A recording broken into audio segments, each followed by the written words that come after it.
안녕하십니까, 강용천입니다. 다이빙을 너무 좋아하다 보니까 이 다이빙에 대한 어떤 강박관념에서 벗어나지를 못하고 있는 이 강용천의 스쿠버 다이빙 이야기, 지금부터 여러 회로 나누어서 잠수의학에 대해서 한번 말씀을 드리겠습니다. 사실 이 분야는 다이빙하는 다이버, 다이빙 교육하는 다이빙 교육자, 그리고 다이버들을 진료하는 의사들에게도 굉장히 중요한 내용이 될 수 있습니다.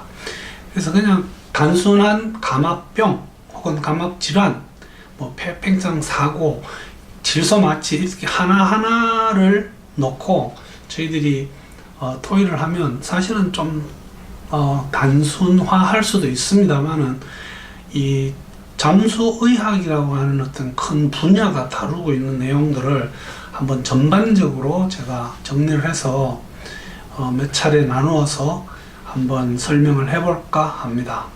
그래서 잠수의학에서 그 다루는 내용을 한번 쭉 정리를 해보니까요, 잠수의학, 비슷한 말인 또 고압의학, 같은 말은 아닙니다.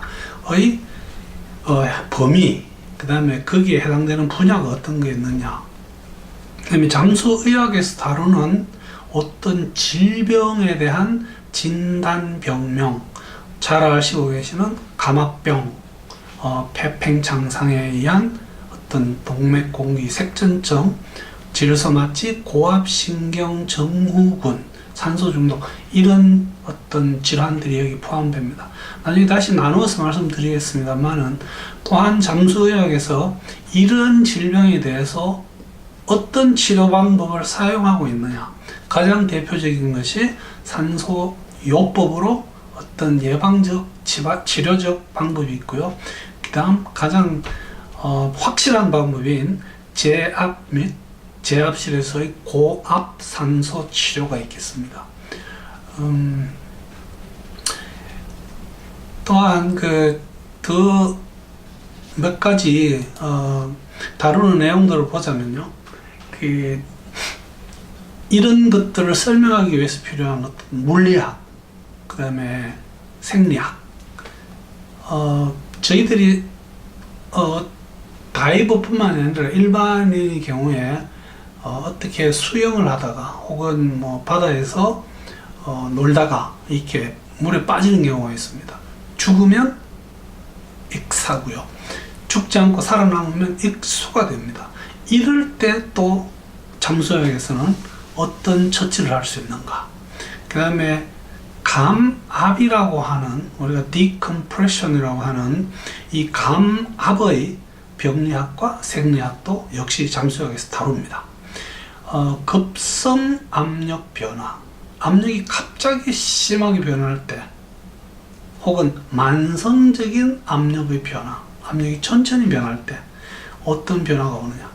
그래서 급성은 예를 들면 저희들이 잠수할 때 가장 급격한 압력 변화가 올 거고요, 비행기를 타고 저희들이 올라갈 때, 내려올 때는 비교적 만성적인 압력 변화가 나타나겠습니다.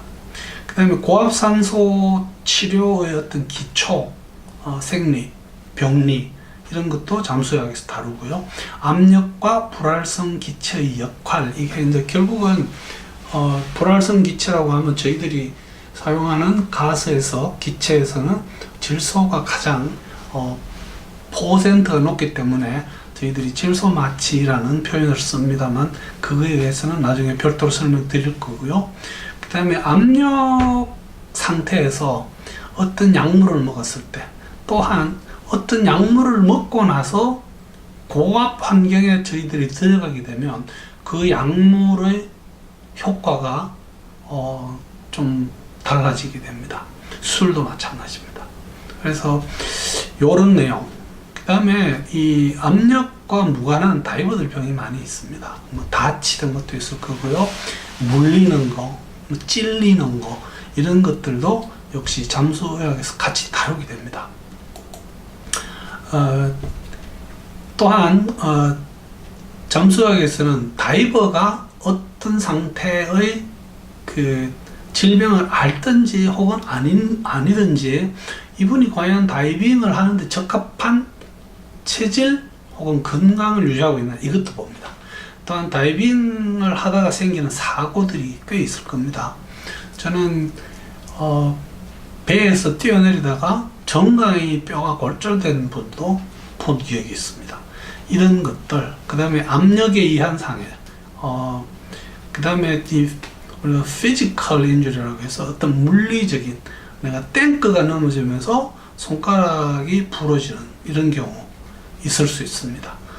그 다음에 감압 질환입니다. 그래서 제가 이제 첫 번째 설명드릴 것이 아마 감압 질환인데요. 저희들이 사용하고 있는 용어 중에 감압 질환, 감압병 뭐 이런 게 있는데 차이가 조금 있습니다. 그래서 이 부분을 집중적으로 설명을 드리겠습니다. 임상고압의학, 즉 제압 체인버에 대한 건데요. 이거는 아마 이 내용이 방송될 때쯤이면 제가 미리 제압의학, 고압의학, 고압산소의학 이런 주제를 가지고 한번 말씀을 이미 드렸을 가능성이 많이 있습니다. 그러나 이거 역시 이 부분에서 저희들이 다뤄야 할 부분이 맞습니다. 그래서 저희들이 고압의학에 해당되는 어떤 범위와 해당 분야에서 제가 많은 것들을 제시를 했고요. 그 다이빙과 고압 노출의 생리학, 병리학, 임상고압의학 이런 주제를 가지고도 한번 쭉 정리를 해서 말씀을 드렸을 겁니다.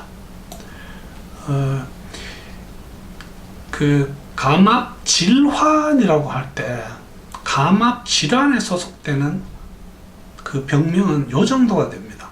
감압병, 즉 감압병은 질소의 기포가 우리 몸에 상해를 주는 상태를 이야기하죠. 그런가 하면 동맥공기색전증이 당연히 질소 버블에 의해서도 올 수 있고요. 우리가 폐팽창 상해가 왔을 때 질소가 아닌 내가 사용한 가스, 공기, 나이트록스, 트라이믹스 이런 가스에 의한 폐파열이 왔을 때 그것이 동맥공기색전을 일으키기도 합니다. 그러나 이 원인이 무엇이든지 간에 감압질환에서 의학에서는 감압병과 별도로 동맥공기색전을 다루고 있습니다. 그 이유는 그 병 자체도 위중하고 그 다음에 치료 방법이 같고 뭐 그렇기 때문에 감압병하고는 조금 다르게 합니다. 질소 마취 마찬가지고요. 고압신경 증후군, 산소중독, 폐압력 상해 이 정도라고 말씀을 드렸습니다. 그 이외에도 뭐 해당되는 게 우리가 해양의학 혹은 수중의학 혹은 수중 스포츠의학이라고들 부르는 배멀미에 대한 것도 저희들이 다룰 거고요. 익수, 익사, 차가운 물에서 오랫동안 다이빙 했었다고는 저체온증, 물리적인 외상, 위험한 해양생물에 대해서는 제가 별도의 슬라이드를 가지고 한번 말씀을 드릴 기회가 있으리라고 생각합니다. 물에 들어가고 나오는 분들에게 자주 문제가 되는 것이 감염이죠. 그래서 특히 이제 웨이도염 같은 게 굉장히 자주 오는데 이런 거, 그 다음에 다이빙과 관련되는 어떤 만성 질환이 있습니다. 골괴사 같은 이런 것들에 대해서도 해양의학, 수중 스포츠의학에서 다루게 되겠습니다. 그래서 오늘은 일단 그 잠수의학의 전반적인 부분을 제가 소개해 드리는 걸로 오늘의 그 말씀을 마칠까 합니다. 그래서 요 다음 시간에는 아마 감압 질환에 대해서 집중적인 설명을 드릴 기회를 갖도록 하겠습니다.